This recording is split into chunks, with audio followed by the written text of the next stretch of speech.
All right. It looks like everyone is starting to trickle in. We've got about 30 attendees. So let's just get started. First, I wanted to welcome everyone, and seeing some of you are actually either previous Outco members or existing and interested Outco members. Today, we've got some very exciting people from an exciting chatbot startup known as Drift. So with us today, we have Elias Torres and Jeff Orkin. They represent both, they are the CTO and the head of AI at Drift, and they can probably talk about themselves much better than I can. Yeah. So I think I'll hand over the mic to you both. I think a lot of our audience is really excited to learn about what you do. Okay, absolutely. So for right now, introduction on me, it's CTO, co-founder of Drift. I've been, this is my fourth startup, I guess I would say. It's like we've done with my partner, David Cancel. So we started a company called Lookery, a company called Performable.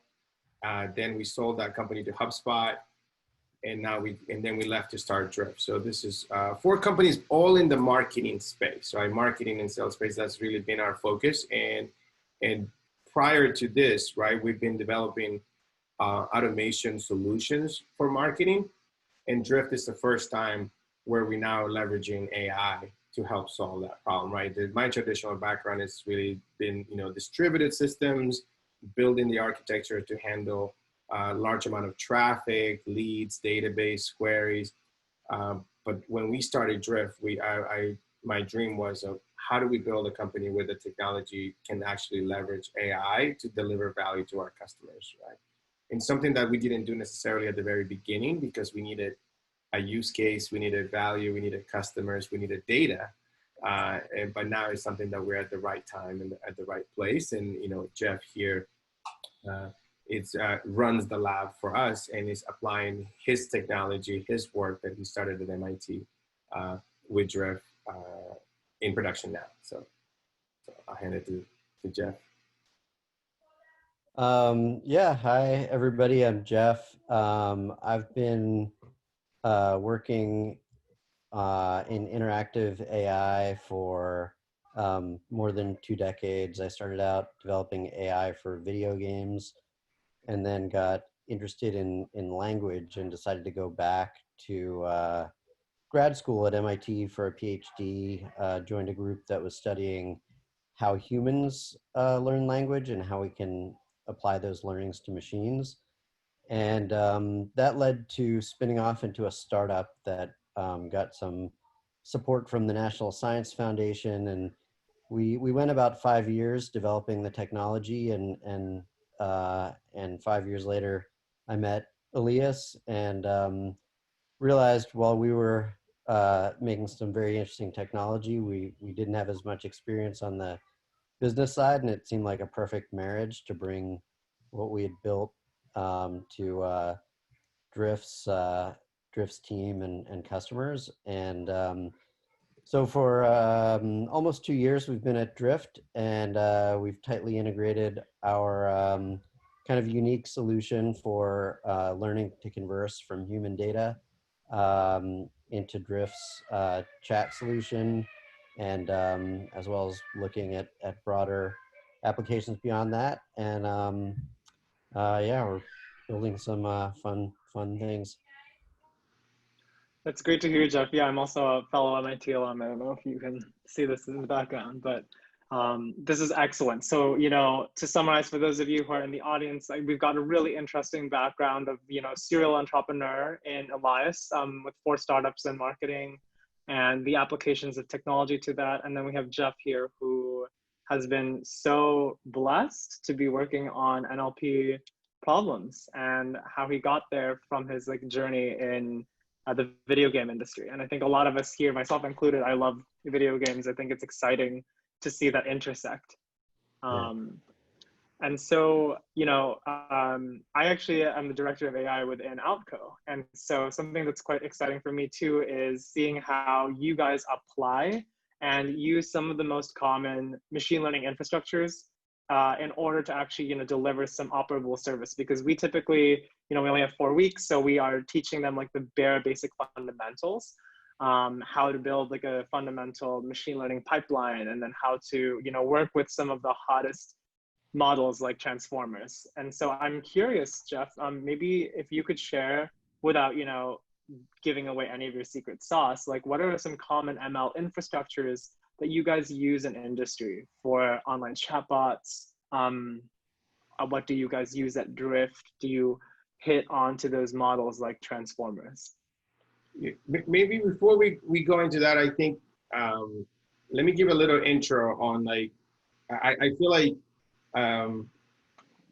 one of the things that if you want to become a more valuable engineer, you have to understand the business value of what you're solving for, right?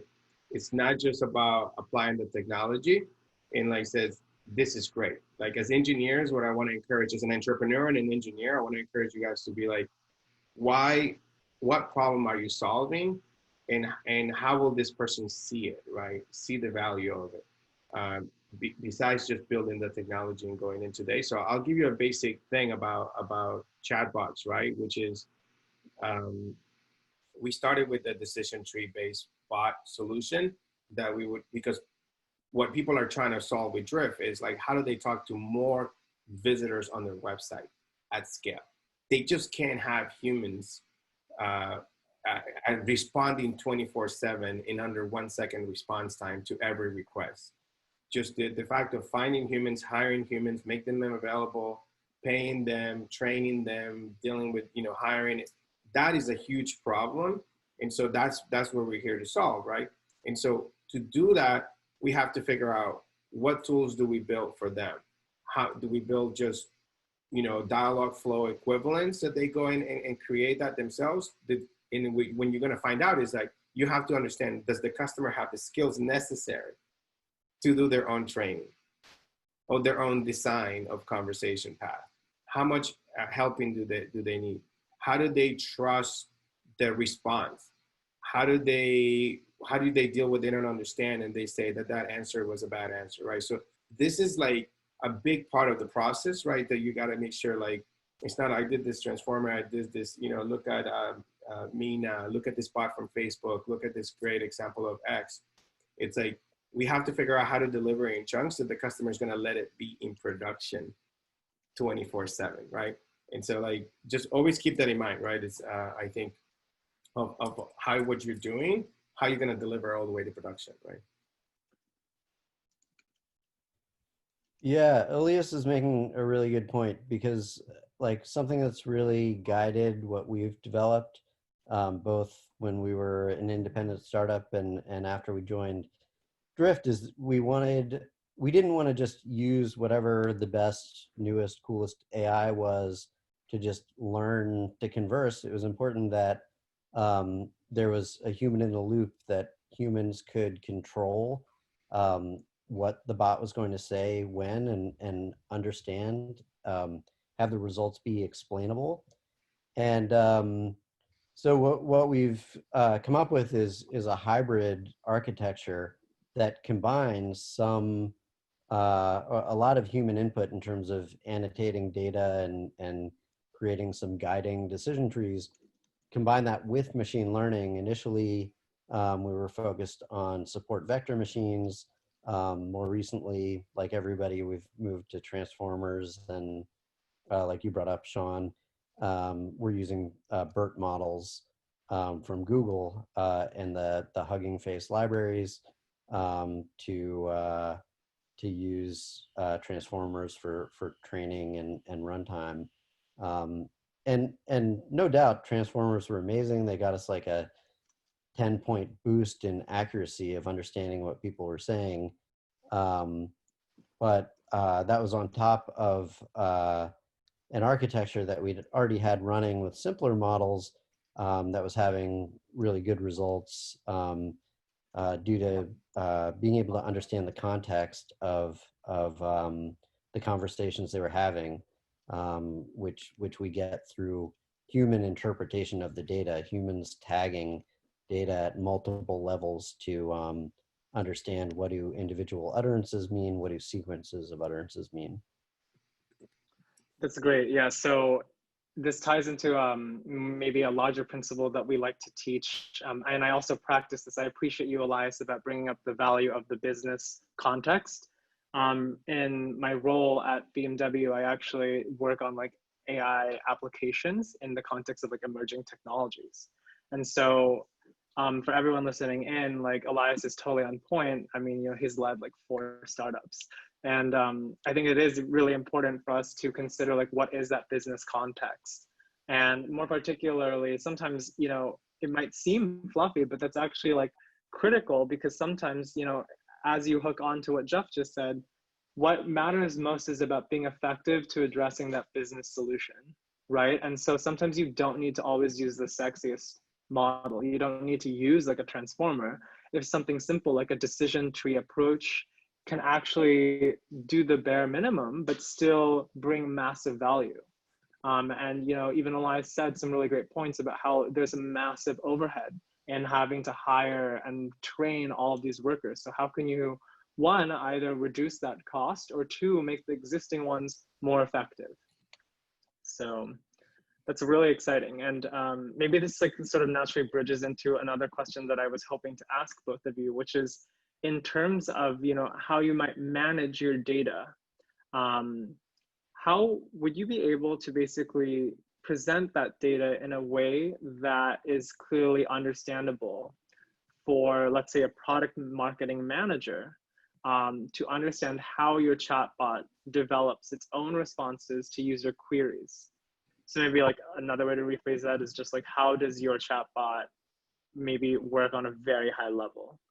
I think some people in the audience are super new to this. So if you could like maybe just explain in general, like how a chatbot works, that might be also helpful.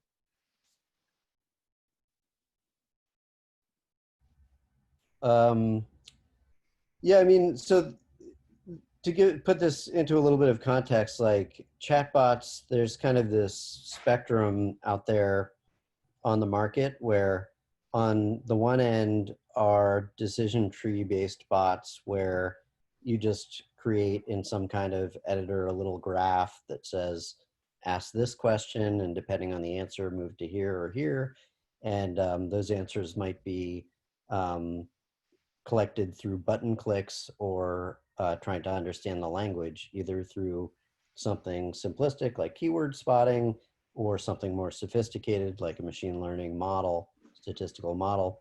And then on the other end of the spectrum, there's like some of the research that's coming out of Facebook and Google where you just pour like millions of example conversations into a system and it just learns how to converse. And there are pros and cons on either side relating back to what we were just talking about, like the decision tree, you've total control over it, but the weakness is that it can be pretty brittle if somebody says something it didn't expect.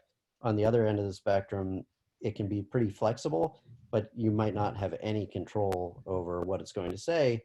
And so it might not be viable for some business use case if you can't guarantee that you know how it's going to answer certain questions. And so we've tried to find a sweet spot in between that relies on a lot of supervision, like getting humans to annotate, to explain like what chunks of conversations mean. And the nice thing about that is then when the AI is running internally, it's probabilistically trying to apply those same annotations. And if necessary, we can surface those in different kinds of reporting to show someone, why did it answer this way? Oh, because it interpreted this thing someone said as meaning this, which is the same as this example from the training data, which we have configured to lead to this particular answer. So we we feel like we get the best of both worlds of the generalization to understand things we've never seen before, but within some amount of control of how the conversation is going to flow. Yeah, I love that you bring up this point, Jeff, about, you know, the contrast between, again, having maybe a potentially brittle model versus something that is very robust, but that you have less control over.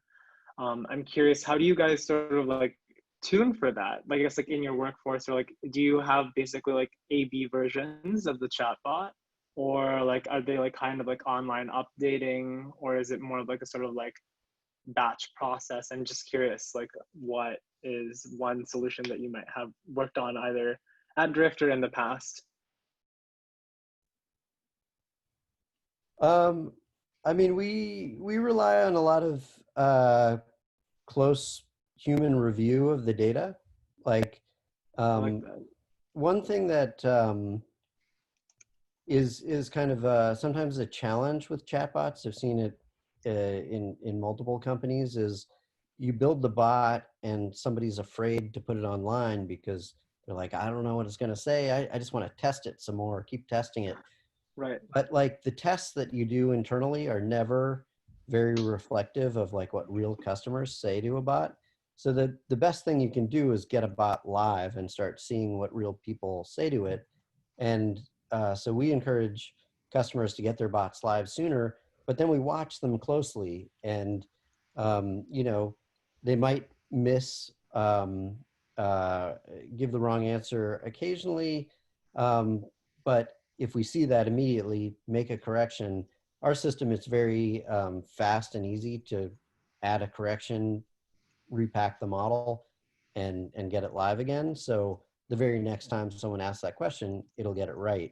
The other thing we rely on is statistical models. There are different ways you can measure the confidence in the answer. And so we have something we call novelty detection, where if we're not confident enough in the answer, then the bot kind of suppresses its desire to say something that might be wrong and instead says something that's like, I'm not quite sure, could you rephrase that? And that has the nice effect of giving us a second chance to understand, plus gathering more training data. That's very interesting. So, you know, I feel like there are two camps in the AI sort of space in general, right? Some people are like, oh, like let's basically save costs, and like get rid of humans. But the other sort of audience that is addressing this space, I don't know if you guys have heard of Affectiva with Rana Al-Kaloubi, but they're working some very interesting work that sort of emphasizes, you know, human in the loop AI. And I think you even said directly, like you use close human review. So I think something that's very interesting, and maybe you can either agree or disagree or modify. To me, it seems like Drift AI is creating a sort of chatbot tool that enables maybe more close collaboration between these, like, again, chatbot tools that you create with like the human workers who might be either facilitating them or would need to benefit from them. Right. I'll take a beginning of that, Jeff. And I think we 100% agree that there's two problems to solve, right? One is really, let me see, there's a lot in here, right? I think in some ways, the first problem is there are some problems that we just never have been able to throw resources at it. For example, would it be great if every website had a 24/7 human being there available to answer every website in the world, right? So in a way, like I have a vision for saying every website should have a bot, right? Every single business in the world should have a bot, you know, because we just never going to place humans at that level, right? So there's that, like, because navigating a website is so hard, so broken, right? We need alternative ways to communicate, right? And get access to the information that we need, right? And so that's one type of thing. And then the other is that, so that in that sense of the matter, like you might think is we're trying to replace humans entirely. And then the other, I'm more on the camp, and this is where I want to take Drift, right? Is really to augment human beings, right?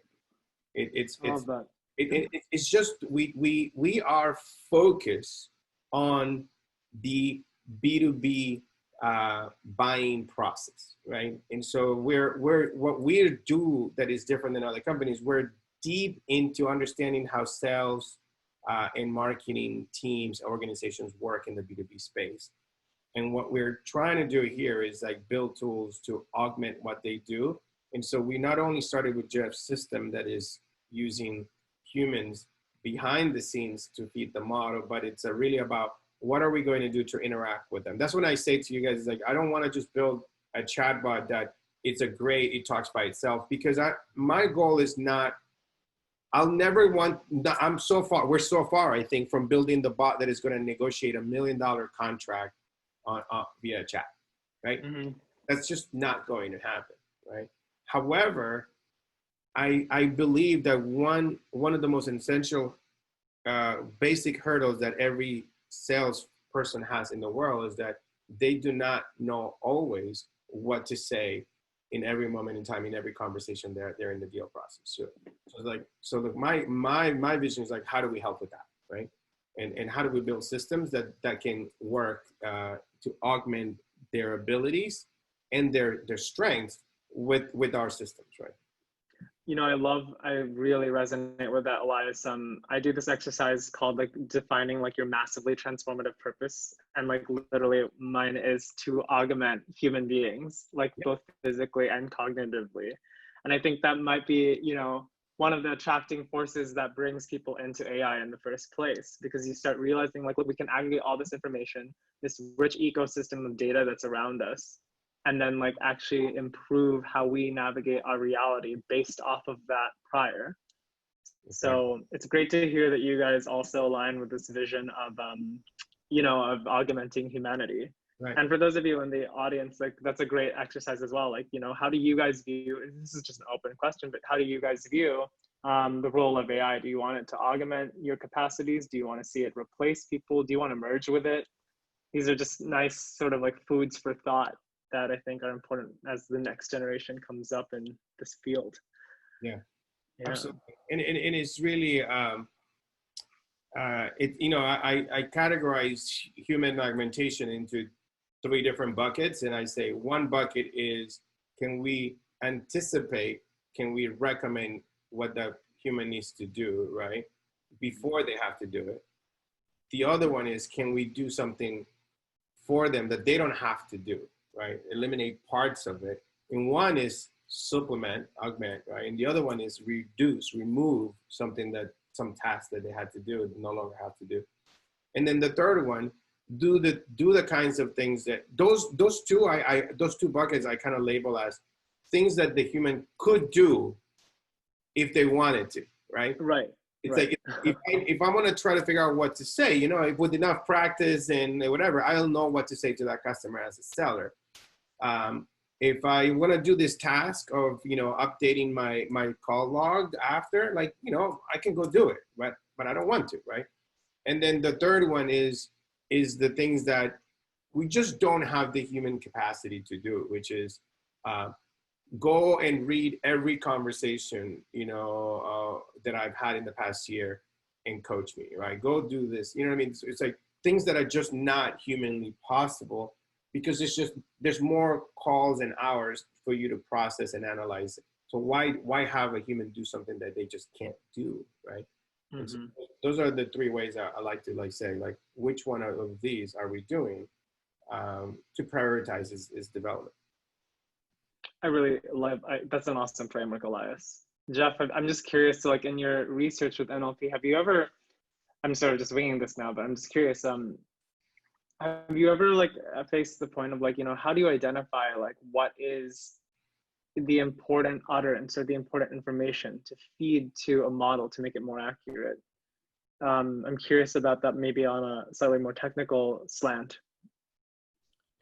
Yeah. I mean, there are a bunch of different things you can do, like running evaluations of a model. You can, you know, some straightforward things, generate a confusion matrix if you know what the gold standard correct classifications should be, then you can see quantitatively like which classes are getting confused, and that might lead you to move around training examples or lead you to know you need to go looking for more training of that. Yeah, and then there's just like general text analytics of mining data to try to find like what language is recurring that's not well represented in your training set. With all these things, you know, it's like anything, the more data you have, the more easily you can solve these problems, because you start to kind of fill in the gaps of what information is missing. It becomes easier to see discrepancies between what's occurring often and where the long tail is.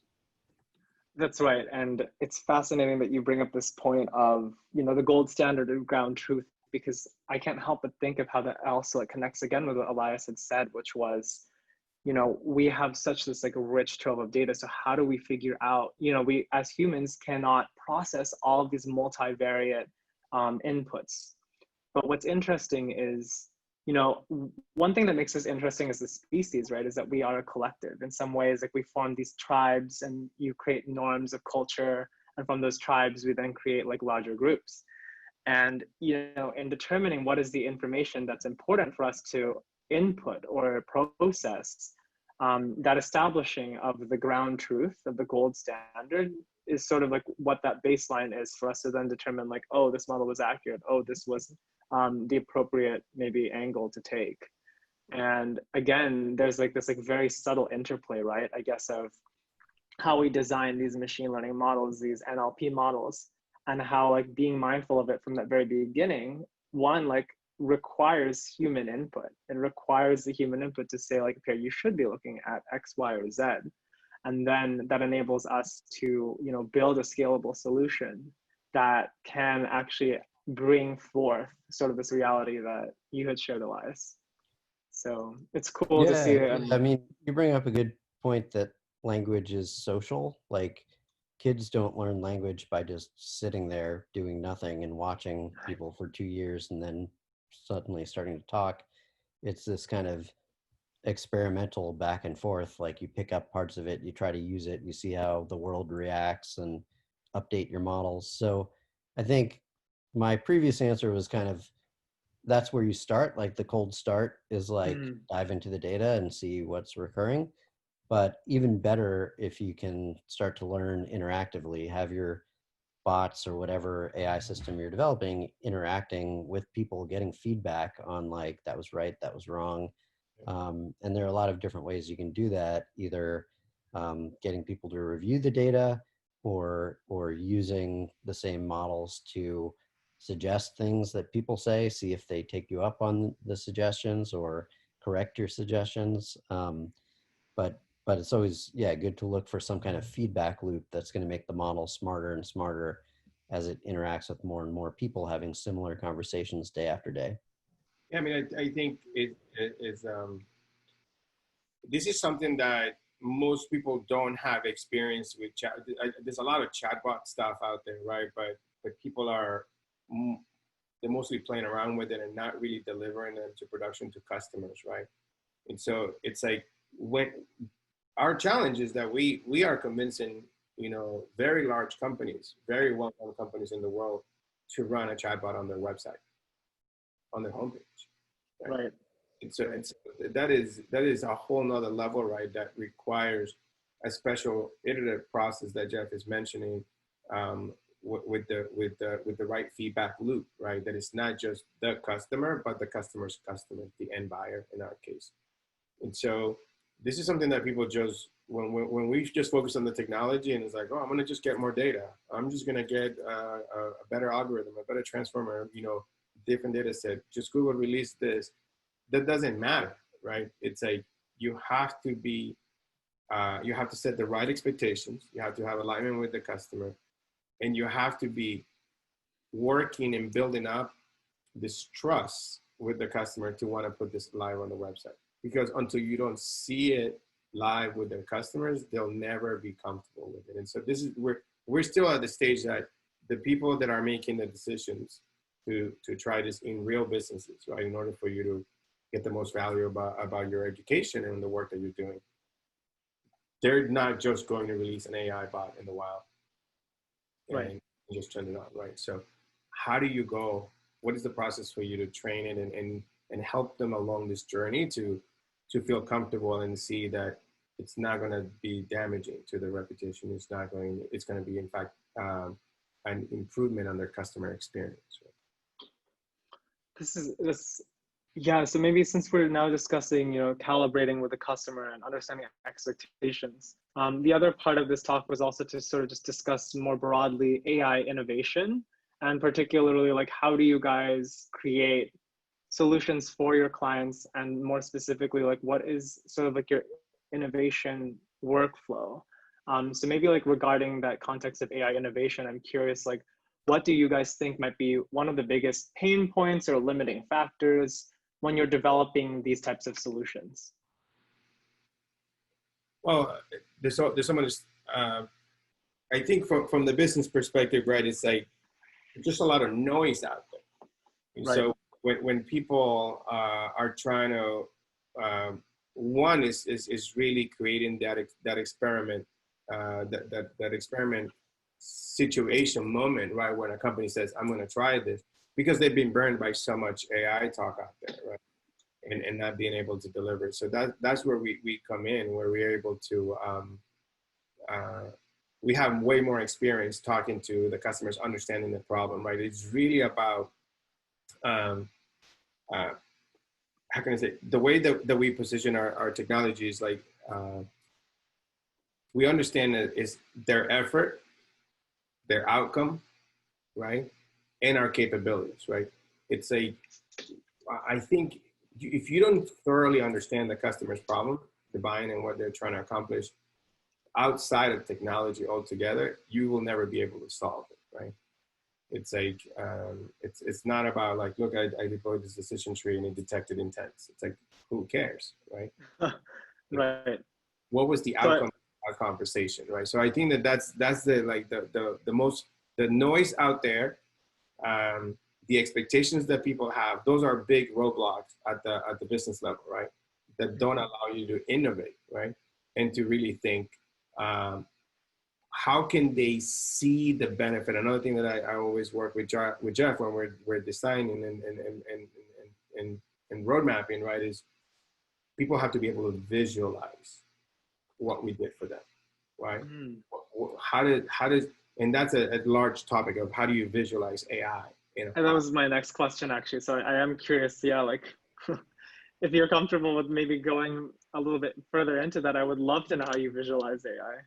There's some, like, are you talking about more tools or like conceptual understanding, like helping your client really get like, this is the decision tree of conversation? Or are we talking more like, this is what the network looks like? I think that's the problem when we go visualizing technically, right? Mm-hmm. It's not really about those things, right? It's really about you were not listening, Sean. It's about the outcome, right? Mm-hmm.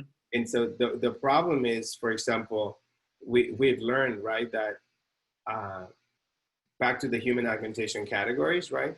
We have solutions that in some cases allow a team of 30 do what a team of 100 can do, right? When interacting with helping qualify and disqualify leads on the website, right? Because of a highly scalable AI chatbot, right?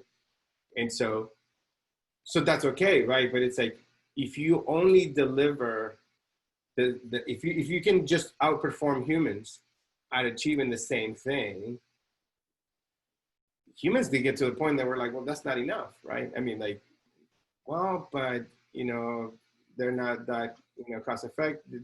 They're not high cost, and then I need to train them to become sellers in the future. So you miss your entire point. The entire goal. You thought that just Jeff has AI bots that can actually carry a conversation and achieve an outcome, book a meeting with the customer, right? We have like probably one of the best bots in the world to do this, right? Right.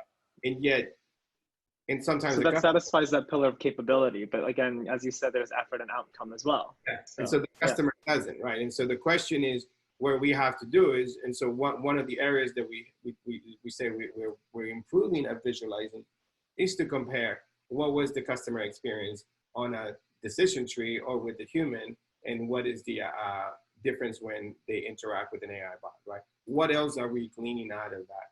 How do we show that in our reporting? We have, don't want to go into the details right now, right? But we have capabilities of reporting, right, that most companies don't have based on our conversations, that goes to a whole nother level that companies were just never doing before, right? Because we have the ability to understand key moments in conversations at scale. Interesting. You actually just mentioned something quite interesting So noticing key moments in conversation.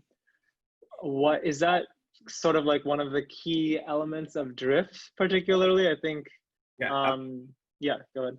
it's part of the secret sauce, right? That's what we're you know, I don't know, right, what Google and Facebook and Amazon are doing, right? We're not inside their R&D labs, and we understand some of the areas that they show where they excel at, but in business, right, we're solving a very specific problem, and that's the beauty of AI, right? There's just so many problems to solve, and you have to focus, and you have to understand and saying like, what is it that we're trying to do?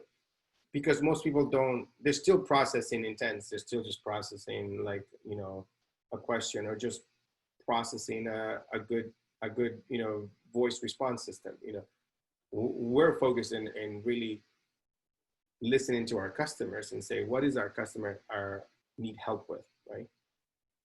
That goes beyond just you know, having people pass a COVID test, right, you know, online.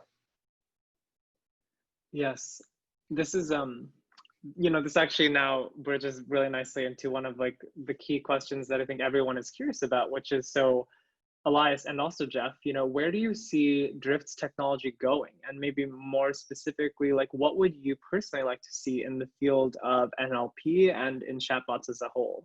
Like, what do you think is like a big need that is still yet to be addressed? Like I said, I think what we are, people are just too focused on the chatbot, right? And and I think that there's just it's too limiting to just focus on the chatbot and how we can help, because that forces you down the path of 100% autonomous, you know, solutions.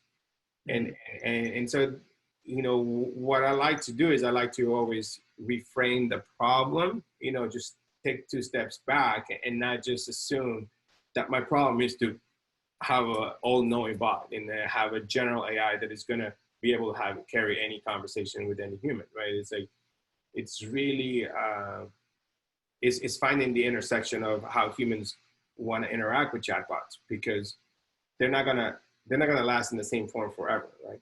However, I will say, you know, would a human rather get a half-ass answer now immediately than wait 24 hours for a human to give you a slightly better answer, right?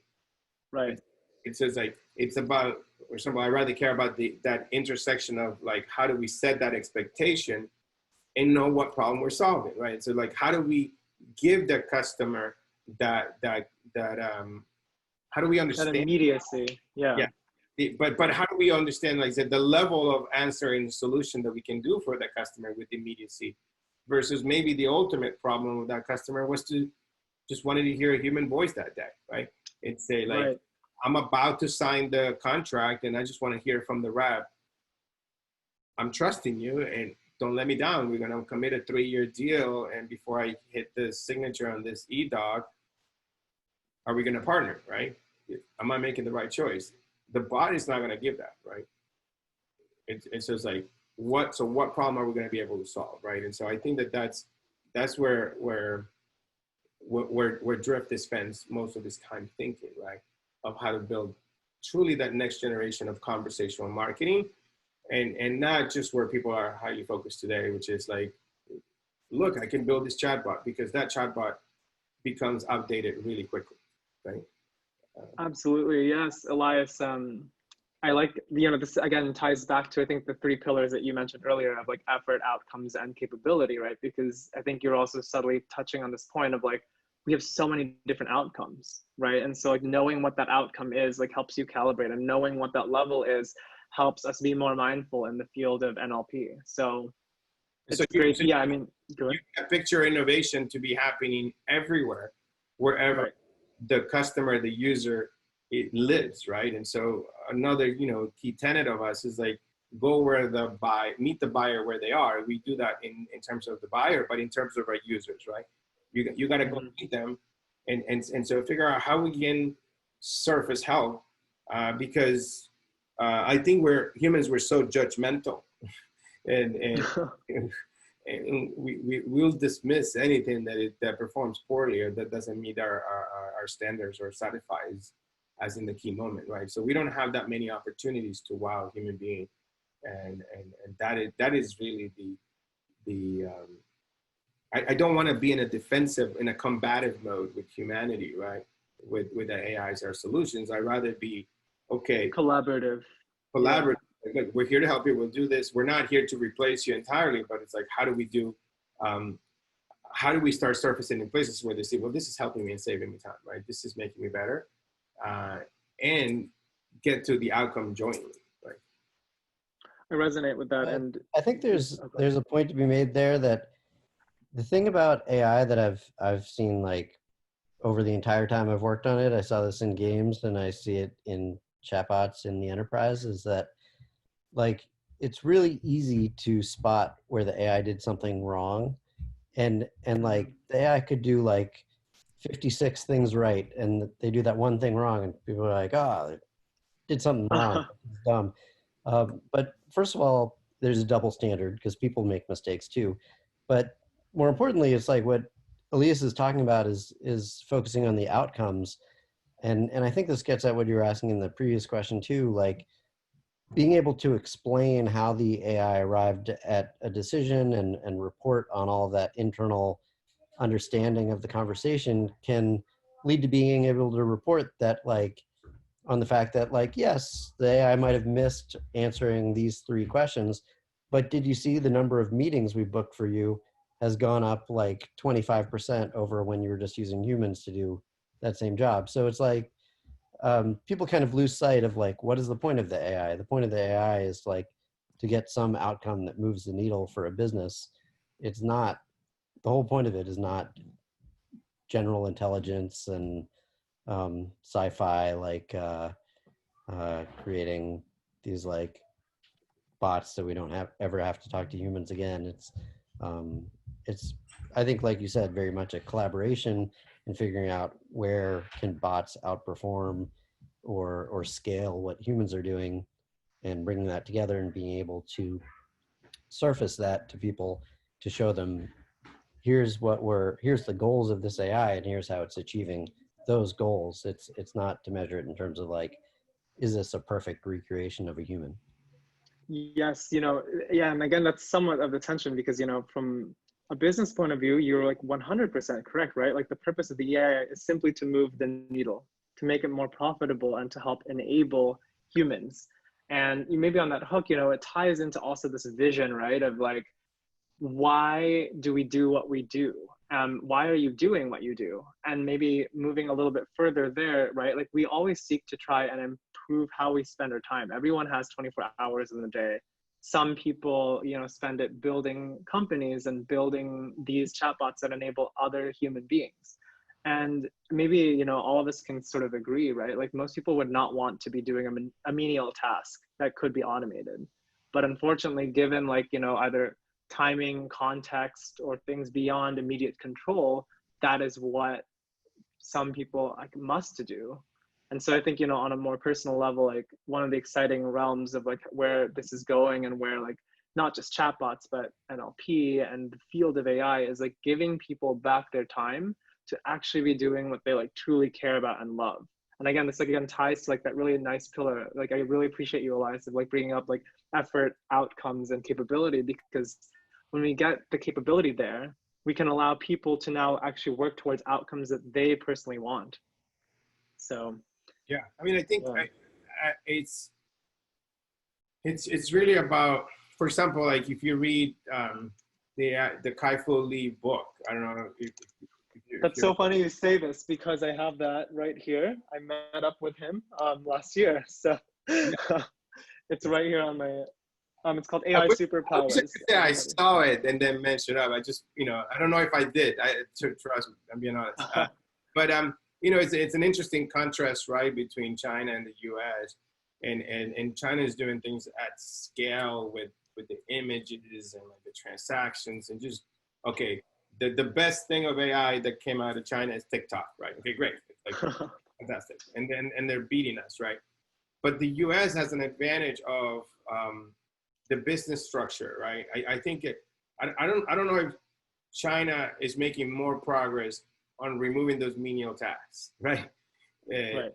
Necessarily, right? And I think so. So I'm more guided by that. I think the way you said it is even a just simpler way of thinking, right? Of articulating the problem, the mission, the attitude, which is I've been in tech for over 20 years now, and it just always fascinated me. I worked in an innovation lab at IBM in early 2000, and I love building tools that just made life simpler, right? Like, in fact, my first software project in my professional career in 1999 was building a chatbot, right?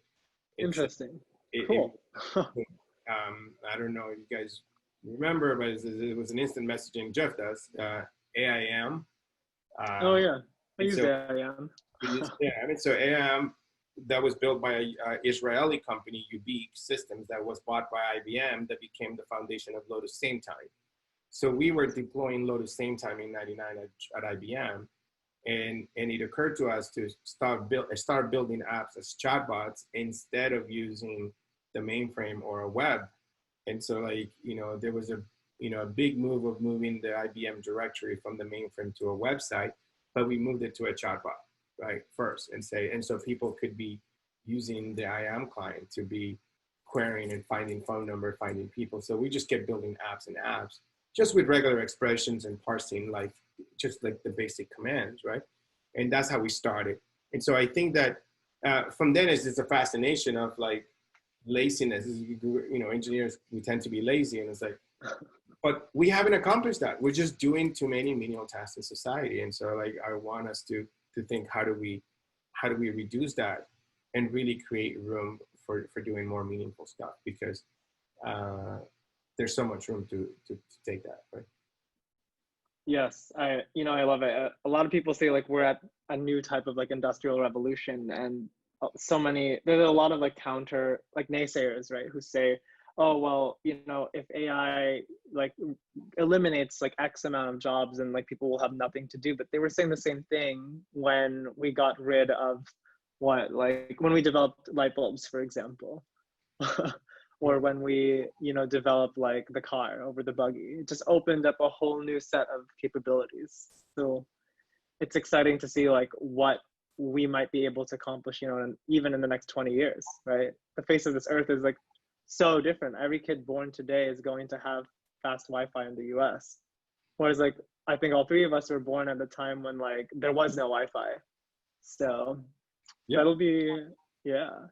So just being mindful, we have about 10 minutes left. I'm noticing that there are still some questions that we're supposed to go through, but I might wing it a little bit because this audience is actually really interested in becoming potentially ML engineers or software engineers. So I'm curious, this is to both Elias and Jeff, could you guys maybe share a little bit about how you got to where you are today, or more particularly, how did you get your first job in software or ML? Jeff, you're Let's see. My first job, I mean, it's a weird question to answer because like the world has changed so much. Like my first AI job was in like 1996 when like people were barely talking about AI.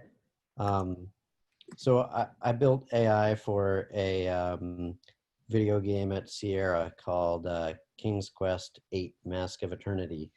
And it wasn't very good AI. I was learning it on the job, and I did Nice. it because nobody else wanted to work on it, because the cool things to work on were 3D graphics and physics engines. But that kind of sparked this interest in like, controlling navigation and behavior. What action do I take next? And then I kind of iterated on that until the last game I worked on was Fear, where we were really focused on like squads of characters that would communicate and figuring out what should they say to each other that'll like make visual or audible, like what are the minds of the AIs thinking. And That was your then first job? Like you had to come up with that? Well, that was like several games in, like 4 years in, but it's kind of been an evolution, a kind of a journey of like one thing sparking an interest in another, and then that made me interested in like, well, how do people actually use language? It sent me back into research and very kind of non-linear zigging and zagging, just kind of exploring things that seemed like hard problems that would be fun to just try to solve. But I mean, the whole world of AI has changed around me, like just the everything that's happened with computing in the cloud and faster processors and more data available and breakthroughs in the research like transformers, like just, you know, on and on. So uh yeah, I don't know, I think you just have to keep looking for what would be interesting problems to solve, and just try to keep up as everything changes. That's very consistent actually with like some of the aspiring engineers in this room today. I've had like maybe with a fourth of them one-on-ones, and whenever we ask the question like, you know, what is it that you're motivated by, I think some of you in this audience have even said like, oh, I'm excited about solving challenging problems. So it's cool that that's sort of like this invariant trait that is almost just like in this profession, like you have to almost want to do that, right? Yeah. Elias, I'm curious, so how about you yourself? How did you get into your first job? What were the skills that helped you out back in the day? Or Yeah, mindset? yeah, mine is really, I would say, grit, you know, and perseverance. So my path is in the 80s. My father bought a computer. It was a stolen computer, like, you know, somebody Oh, sold. wow. It was like Nice. just like, here you go, have it. And all I could do in that back in the day was like Lotus 1, 2, 3, WordPerfect, you know. So it was not. I did not have the. This is the 80s, so I didn't have exposure to like at all. I was just in the garage with it, and um, didn't know about programming. I think I was just a user, right? Right. But that's the moment where it like began. It says I want to work with computers, and so what happened then is that um, being an immigrant and not speaking English, I didn't know the difference between computer science and information systems in school. Oh, wow. And so I did not have the counseling, the advising, the coaching, right, to know where I needed to be. And so I ended up in business school with, Okay. so like I studied business there, and then when I graduated, oh, and then my job, and then I got a part-time job at IBM that I didn't even understand what the job was, but I applied for it from working at a help desk. And that job was my first programming job, where I was working with computer scientists. Most of the interns in that job, in that team, were actual computer scientists, and I was in business. But I was programming Lotus Script, Lotus Notes, databases. This was the beginning of the web. Java had just came out, so Oh, we had, wow. you know, so that we had the first, like, I didn't even know what it meant to be like write once, runs anywhere, right? I did not have any of those concepts. And so I was winging it, right? I had the imposter syndrome of like learning with them, and they would say stuff and I didn't know what they were talking about. And so that was my journey. But so what I always did, I just always took the more challenging job. That's awesome. I love that you like made yourself accountable and that you pushed yourself. You know, like that recipe, no matter where your starting point was, it got you to where you are now. That's awesome. And I would do that. And then at some point in the 2000s, I worked with a whole bunch of people that went to Stanford and everywhere at IBM. And they were like the computer scientists, the people that started YouTube and all this stuff. And they said to me, you got to go back to school. And so I went and got a master's in computer science at Harvard. And I had to fight to that, push to that, because I didn't have the background. And that was hard in itself, right? Taking those courses and understanding the concepts there. And so it's always been that, right? It's like, you got to keep learning and you got to keep pushing yourself to do that. But as a founder, as a business leader, it's hard for me to now keep going that technical anymore on the stage. But we have people like Jeff. So Nice. Yeah, you guys are a symbiosis, and it's so. Those are like really inspiring words, Elias, and also Jeff. Thank you for sharing a little bit about your background. A lot of people here, myself included too, I think we're always asking ourselves, like, what next? Like, how to improve ourselves in our career path in the field of AI and ML. And I think some of the lessons that you each shared, they capture these sort of invariant principles that we try to share at Outco, which are like, in order to get that job, there's like three real like pillars, right? Like similar to how you said there's effort, outcomes, and capability. Ours, at least for getting a job, were accountability, competence, and confidence, right? And so like I think both of you like demonstrated that even like at the very beginning of your careers, right? Like even if it was abuse and you were like working like in this like job where you had to learn on the fly, or you were at the help desk, you made yourself accountable and you like projected that confidence, and then you learned and gained that technical competence. So super inspiring. I think a lot of people here, I'm getting like private messages about how like they want to become you. So Jeff, definitely. I'm Jeff. Yeah. And then I did my best to balance to answer the questions as much as I could. Yeah, I wanted to also just say thank you. Yeah, usually what we do is we then like answer them live, but most of them are answered. Do you want to try and tackle these last two questions? Jeff, how are you going to implement ML on C#.net? Yes. We're answering this question live from Lawanzer Quince. How can you incorporate ML using C#.net technologies? Don't use C#. Use Python. Everyone in ML is using Python. Yeah. Yeah, it just basically, most of the examples in the course where it's in Python, they have great toolkits. Might not be the best language in the world, the fastest, but it is the best suited for it. Yeah. Learn another language. I remember when I used to only do Java, and I learned Python as my first like second language that I really, you want to always expand your tool set. Yeah, definitely have to be flexible to whatever the new language, library, whatever people are using. Yeah. Well, a little tweak, Jeff. I would say not only just go to the newest all the time, but build strength and depth in one or more languages, right? Like you want to be comfortable in that, right? So it's like Python has won Lawanzer Quincy, right? It's like it is the language of choice for AI at the moment, and so like just listen to us and go learn it, right? And if you guys are interested in learning Python, or if you're interested in really these languages are all connected, right? Like they all share very similar concepts. They can be grouped into maybe some families, but really the key is working with those concepts to master them. Doesn't matter which language you choose, although yes, Python is the ideal one of choice in ML data science today. And I want to just remind all of you really briefly, you might have gotten a little poll pop up. If you are interested in learning these concepts, please check this box and let us know what day of the week works best for you to do an Outco info session. If you're, getting a first step into this field.